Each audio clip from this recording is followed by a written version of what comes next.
I am stoked to talk about Josaiah Stewart from the Rams. 3rd round, 90th overall, Coastal Carolina, transfer to Michigan. And man, what a talented player. So we're going to get into what he brings to the table, what I expect his role will be this year and beyond. But before we do, please be sure to like, subscribe, and comment. Also, just want to let you guys know a little opportunity here.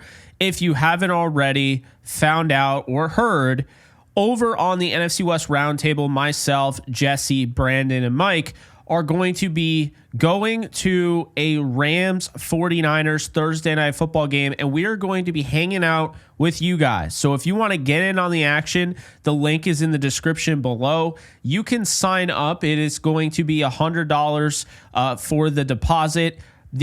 Essentially the ticket is going to come with, and it'll be $300 total, but the ticket, if you're interested, will come with the game ticket for Thursday Night Football, and it'll come with the tailgate, and you'll be able to hang out with us as we do a live NFC West Roundtable podcast. So if you guys are interested in that, the link is in the description below. We do need X amount of pre-orders or deposits before we, of course, do this. So it is riding on you guys. But if you are interested and you want to hang out with the NFC West Roundtable, be sure to click the link and sign up today. So that is going to do that. And then, of course, today's sponsor is Mando. In the winter, it's easy to stay inside, but in springtime and getting closer to summer, you're going to find yourself staying outside a little bit longer. And that's why I'm happy to say I found Mando. I love Mando. It's the only whole body deodorant that I've used for the last couple of years. Mando Starter Pack is perfect for new customers, so if you're trying to get on the action with Mando, you can use the code JKBogan at shopmando.com, and you're going to get what is essentially a 40% discount off your starter pack. That's going to come with a solid stick deodorant, cream tube deodorant, and 2 free products of your choice, like a mini body wash and deodorant wipes. And of course, free shipping. So be sure to check out shopmando.com, support the show, and let them know that I sent you. Smell fresher, stay drier, and boost your confidence from head to toe with Mando. All right, so Josaiah Stewart, folks, he is somebody that if you're not excited already about, I don't know what you're doing. You probably haven't watched enough tape on him. This guy is a blast to watch. He's a little bit on the shorter side. He's 6'1", he's 249. For whatever reason, people call that undersized. Now, I understand 6'1" isn't exactly the ideal height. I mean, I guess 6'5", 6'6", like a Jared Verse is type like that the Rams are trying to find, right? Off the edge. However, there's some leverage here. And by leverage, I mean quite literally leverage to be had for a 6'1", 249-pounder. And to be honest with you, I didn't really expect him to be there at 90, but he was, and the Rams took him. Josaiah Stewart, he's relentless. He's a pass rusher with a motor that just never quits. And, despite his size, he plays bigger than he truly is, showing some kind of shades, in my opinion, of James Harrison. And that's why I don't really care too much about size. It's not a skill, as I've always said. But he shows the strength against the run. Obviously, we know he can get after the quarterback, but I think I really want to hone in on the fact that he is a really good run defender. There are so many times I think people will look at the size, they'll look at the 6'1", and they'll just assume, yeah, he's probably bad against the run, so I'll put that in my report.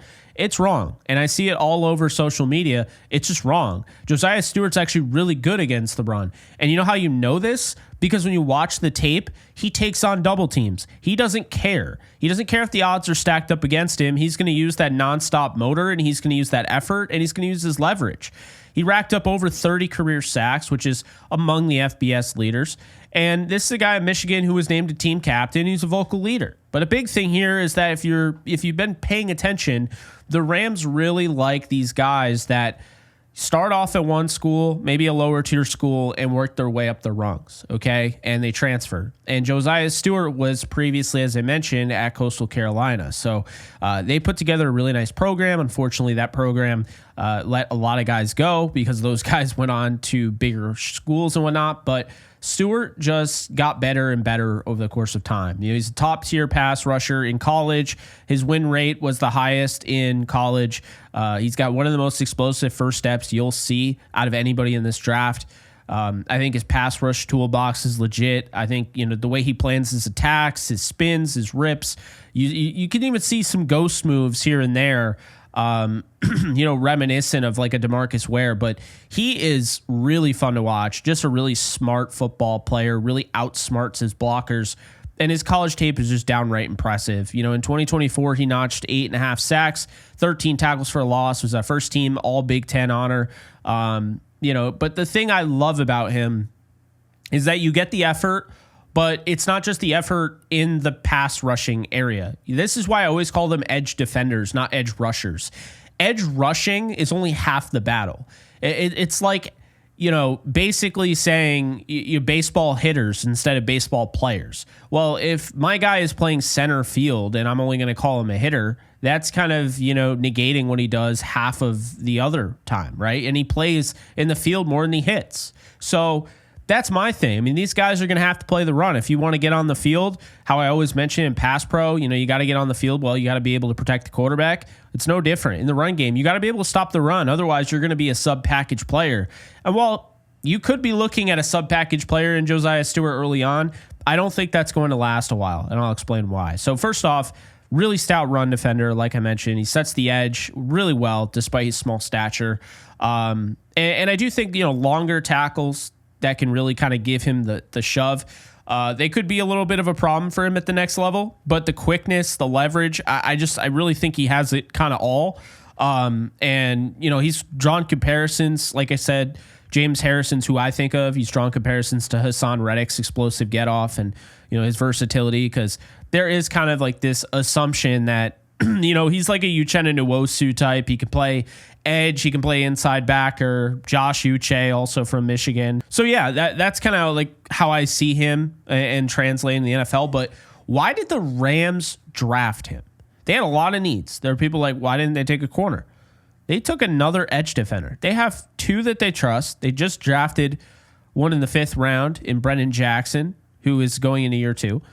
They just saw some great contributions from Kier Thomas in, the playoffs, right? So you have Nick Hampton. Why are you drafting another edge defender? And I think it's pretty clear, okay? Under Chris Shula, the Rams run pretty much, they run multiple, but they, run that 3-4 base defense that relies heavy on, edge defenders to pressure quarterbacks and stop the run. And Jared Verse and Byron Young are the starters, sure, but Jared Verse is going to be around probably a long time.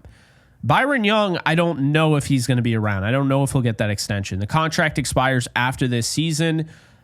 In my opinion, the Rams really needed an upside, or not after the season, the year after. They needed a high upside rotational guy. I really like Brennan Jackson, but I wanted to add another piece to him. And I thought like Ashton Gelati made sense, who went to the Chiefs. And of course, we found out they were interested. But Josaiah Stewart is such a great fit because you talk about a guy that has a lot of upside. You talk about a rotational piece. He's a leader. The production there, production does matter. We could do projections all we want, but if you never produced on Saturdays, why am I assuming that you'll produce on Sundays? So that's something there. But I felt like this was kind of a no-brainer when he fell into their lap. Les Snead called him a culture fit on the herd, work ethic, versatility, all of that. In 2025, I expect Stewart to carve out an immediate role as the 3rd edge defender. I think he jumps Brennan Jackson on this roster. I think he's going to play probably 30% of snaps, maybe up to 40%. Shula loves his chess pieces, right? Shula loves mixing things up. Just because you're not the starter when they announce the starters on, Sunday Night Football and they're going through the roster, just because you're not the starter to start the game doesn't mean you don't have an actual role. And we've seen this. Jalen McCullough, is he listed as a starter before the game? No. Cam Kinchins? No, right? These are guys that get opportunities and throughout the game. Michael Hoyt also was not listed as a quote-unquote starter, but he was basically a starter. So you had to replace Michael Hoyt. I think this made a lot of sense. He's nothing like Michael Hoyt. He's a very different player, although he has kind of that, you would say, that energy and definitely that high motor. But this is somebody that can help you in sub packages. and he is going to give Verse and Young some opportunities to take a beat. And he could come in and still you're going to have a productive pass rush. So I think the experiment here is that you can look at Stewart as kind of all over the place. You could put him at inside linebacker, have him blitz.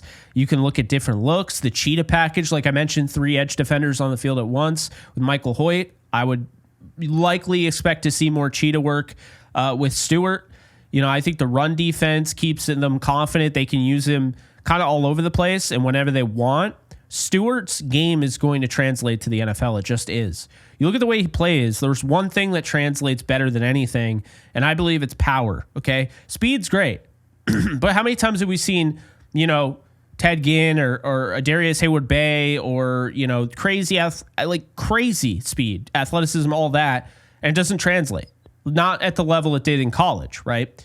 Well, I feel like in this case, Stewart has the speed, Stewart has the explosiveness, but Stewart also has the play strength, and you see that right away. His early impact, in my opinion, is going to come as a pass rusher, though. That's when they're going to want to use him. They're going to try and get that sack production going for him. I'm expecting about 5 sacks his rookie year, which is pretty good considering he's going to be a rotational guy. But, I think eventually, now that Verse is making a name for himself, Kobe Turner's obviously made a name for himself, Braden Fisk, you could see some double teams, and that would open up the door for a one-on-one. Josaiah Stewart really getting a lot of those one-on-ones. So we'll see how that goes. But long-term, this is Byron Young's replacement, in my opinion. They could bring back Young. I'm not saying it's impossible, and I like Young. But this feels like the next guy up. And if it's not, then he's going to be a, weapon. You know what I mean? He's going to be the guy that they kind of throw all over the field and be like, yeah, stop him. You can't, right? So that's kind of what I see there. But I think by 2026, 2027, he'll be competing for a starting role. The leadership, how relentless he is, he fits like kind of what they're looking for. He looks like a Ram. He just feels like a potential really big time player, could end up being a key cog in this defense. I think obviously the size is going to matter against bigger tackles, but I think for the most part it will be okay. And then there's some little things he's got to work on, like the hand usage, right? You got to see that his ability to shed blocks a little bit better. But I just think that he's going to be a guy that quickly ascends. And the final verdict for me when you look at him is in 2025, Josaiah Stewart is going to be a very high energy rotational edge defender who is going to bring sacks. He's going to bring production, versatility, all of that. And then by 2026, we'll be talking about him. Well, should he be starting? And then I think for years to come, this is a guy that will be starting. So I thought the pick was a steal. It felt like he was really like a second rounder. I thought he was the best Stewart edge defender in the draft. The other one went in the first round. I don't even think he is even reported to his team yet. He's sitting out and, all sorts of contract dispute or whatever. But I love the way the Rams drafted in this draft, and I think, a lot like Terrence Ferguson, Stewart's a guy that can help them win this year, trying to win a Super Bowl, but he also helps for the long term. I think his upside is very high, and this is one of those guys that, he wasn't the tallest, didn't run the fastest, he's not the strongest, but these are the type of guys that fall through the cracks, and they stay in the NFL for 10 to 12 years, and you're like, why did he fall to the third round? And I think they got another. So really, really like the selection here by the Rams. I really like the fit. I think, again, he is going to be really vital for this pass rush. And it's going to give him different looks. If you want to blitz him up, right up the middle, you want to blitz him, have him come off the edge or whatever. You want to play him an inside linebacker, like what have you. Josaiah Stewart can do that. So big fan of his game. If they didn't get Chris Paul Jr., I'd say this was probably their best pick, but they did. So this is their second best pick. He is fun to watch. He is going to be a fan favorite. And one thing's for sure, when you're a rookie, you got pressure on you. Fans are going to be critical of you. They know more often than not, like a Terrence Ferguson, for instance, there are a lot of people like myself that had other guys that they wanted. That was an early pick. That was 46th overall. There were definitely some other guys there that were available that other Rams fans would have wanted. So, because he was the first pick of this draft class, he is going to be heavily criticized. He's going to be heavily, watched. Stewart, on the other hand, was the 90th overall pick. And while there were some guys, right, I don't think anybody's going to necessarily say, yeah, we shouldn't have drafted Stewart. We should have gotten this guy. Now, that could happen later on, and I would never rule it out because it already happened with Blake Corum. It happened with Terrell Lewis. It happens, right? Point being, though, is I think this guy, the one thing that I really feel good about when it comes to rookies is when they have a high motor and they give effort. Because when you're drafted in the third round, you obviously have the God-given talent to play in the NFL. But a lot of the times, and this isn't talked about nearly enough, guys don't come with the effort. I would be absolutely stunned if Josaiah Stewart ended up as a bust. I'd just absolutely be shocked. That effort is going to translate. The production is going to translate. It's one thing to project, but when you already know the guy has it, you're in better shape. So I think he's going to be a fan favorite for years to come. He's going to wear number 41, which I think is a badass number for him. And we're going to see what he ends up doing. And the good news is, not only is he, really awesome for this depth right now, but, God forbid somebody goes down. He's somebody that can start right away. And I feel like, can't stress that enough. They only drafted 6 players. Really like the 6 they drafted. And they drafted, like I said, quality over quantity. This is another example of that. So get ready and buckle up. Josaiah Stewart is coming to a SoFi Stadium near you. But that is going to do it for me. So if you guys like Josaiah Stewart, you like this video, be sure to hit the like button. Be sure to subscribe if you haven't already for more Rams content. And of course, be sure to check out the 2 things I mentioned. The first thing, today's sponsor, Mando. Of course, JK Bogan is the code. Be sure to use that. Get essentially 40% off your starter pack. And while you also use that, be sure to check out in the link in the description below, check out the NFC West Roundtable Hangout. So that's Thursday Night Football, Rams, 49ers. It's going to be a fun one. Hope to see you guys there, but that's going to do it. You guys take care. I'll see you soon. Later, folks. All right, guys. So once again, just want to let you guys know that you can check out my new side project, The Lounge. I interview athletes, musicians, actors, actresses, all the 9. So definitely check it out over on The Lounge with Jake ELLENBOGEN channel. Be sure to subscribe and enjoy. In case you guys haven't noticed, I do have a Discord channel for my community on this channel. And if you want to be a part of it, it is free. The link is in the description below. You can sign up. This is basically a 24/7 Rams channel, and we are almost at 1,100 members. So if you want to be a part of it, just hit the link in the description below.